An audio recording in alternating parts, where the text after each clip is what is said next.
Yeah, I'm Jerbie, aka Jeremy Branham, and I play mid role for juice.Gaming as well as team captain. My name is Lassiz, True Void, and my role for Juice is side lane carry. So SMITE is similar to every single other MOBA. In general concept, when you have creeps in lane, pushing up 3 lanes, towers, creeps, and all that, but the difference with SMITE is that it's third person, and every single spell in the game is skill shot, similar to a mix between first person shooter game mixed with WoW Arena mixed with Dota. You have the major objectives within the game. Obviously, you have laning phase, team fight phase. You have Fire Giant buff, which is similar to, say, a Kongor or Baron. And you also have Gold Fury, which is similar to Dragon in League of Legends. That's pretty much where the similarities end, and then you have a whole unique game. There's a lot of team coordination. You have every single god that has its own abilities, and then trying to intermesh that together. It's kind of like the cogs on a machine. So within this game, there's so many different aspects and different routes that you can go with it. The esports level of it is that the balance is there, the different strategies are there, the depth is there, and as the game goes along, the complexity grows more and more and more.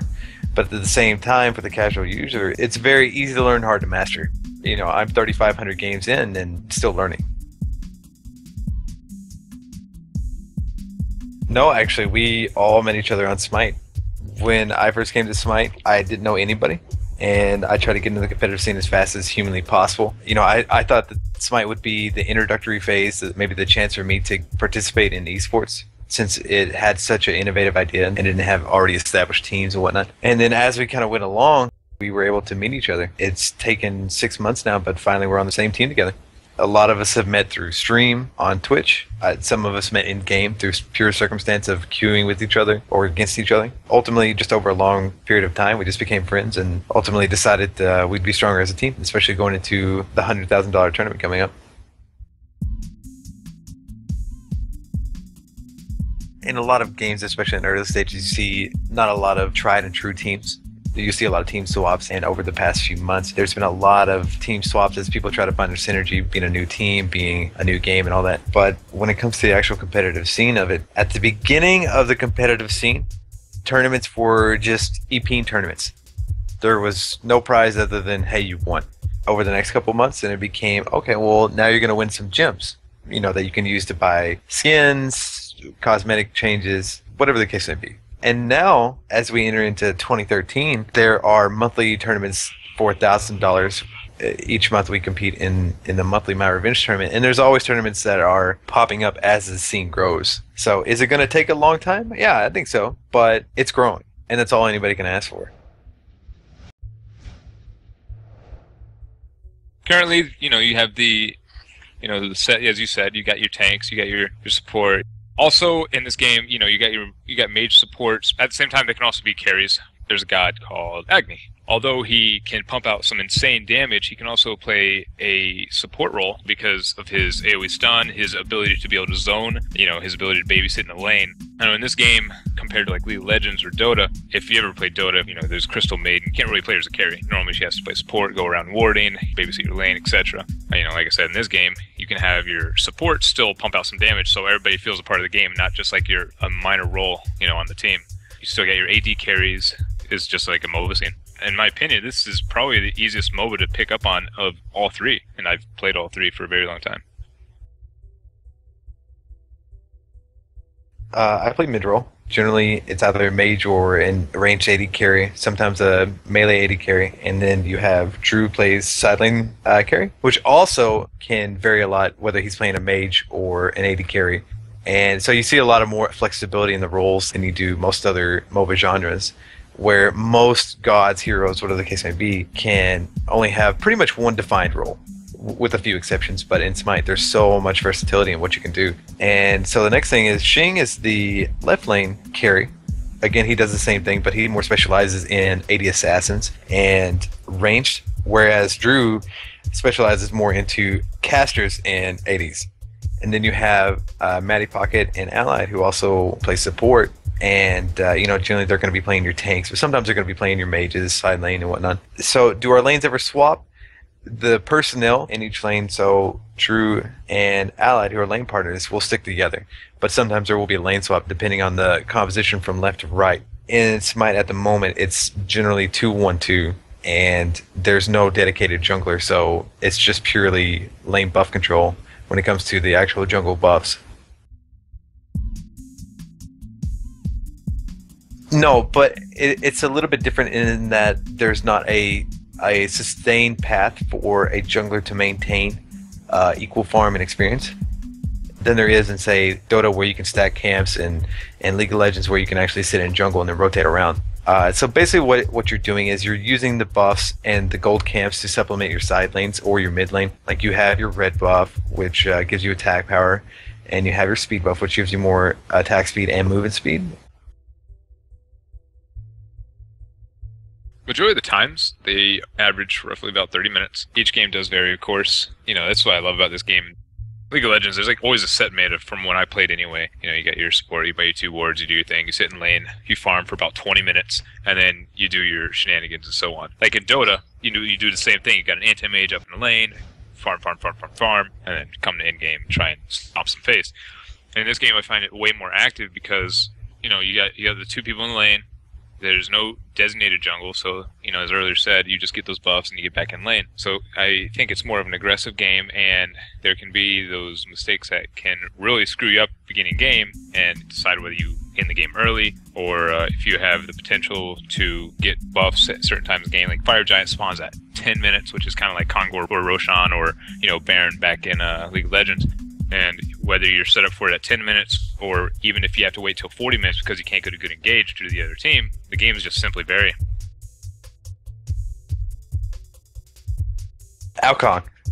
Alcon has the ultimate. It's a very long-range, straight ultimate that deals a lot of damage. What happens is when you hit with that ultimate, not only does it do a massive amount of damage, but it also knocks people in the air. And so it's literally like bowling to me. And it's just the greatest feeling in the world to be able to just see 5 people lined up in this nice straight line, and you just Alcon hold down that lane and they all just pop up like little bowling pins.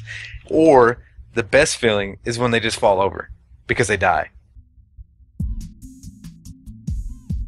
Definitely have to say Agnew would be my favorite. The reason being is because I find him a very mobile magician god. His capability to be able to burst somebody down is satisfying, and you can drop meteors on people. And I think the thing I love to do most is the whole cool guys don't look at explosions thing. When I know I have the killing shot, I'll meteor them and immediately turn around and just start walking away. And I'll see like 2 seconds later, you know, slaying an enemy. Just fun things like that. I love a mobility god because he has dash and stun as well.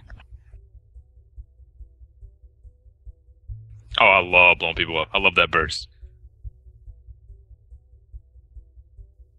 Pizza. Oh yeah, I'm pretty known on my stream. Yeah, I started off Diablo 3 crafting, and a lot of the times when I would stream, people, for me to make them 6 property gloves on Diablo, they would order me pizza to my house, and so that's just kind of been a running gag. And ever since then, people will constantly order me pizza, and so even if it's not my favorite, I gotta say it's my favorite because people keep on giving me food. Oh man, I love a big juicy steak, big old fillet. Ooh, don't tease me. To me, a culmination of things. So number one, you know, it's taken us months to finally put together a team that, number one, has a lot of synergy to it, and number two, has the drive and motivation needed to be a professional esports player. You look at a lot of the esports teams now, and you see that they've made it, they've completed their dreams, they live in these big, nice mansions, it's fantastic, but then they lose that sight. And they lose that, and that's one of our main goals, and it's one that keeps on driving us, is that no matter how much we win, no matter how often we win, keep going, keep the hunger, keep driving on. And so far, you know, even if we lose, and losing is inevitable, it's still, okay, we lost, now let's work on a new answer. And I love that about the team. The absolute best part about it, not only is every person hungry and willing to put in the work that's needed to be number one, because you've got to practice 10 times harder than the next person if you want to stay number one, is everybody's friends. And that's something that's so rare to me. I mean, all the time you see these top teams, and all they are is just, you know, these sponsors that have brought in, you know, these very exceptional, great players. But they're not friends. You know, they're just people that have been put on the same team together, and ultimately that's going to plateau them. when we were looking around, we were approached by a lot of different sponsors, and some of them were bigger names, some of them not. It was just the realism that you're not going to get lost in translation and the numerical value of it, because it's cool with the idea of living in in a gaming house mansion somewhere, but we want to win.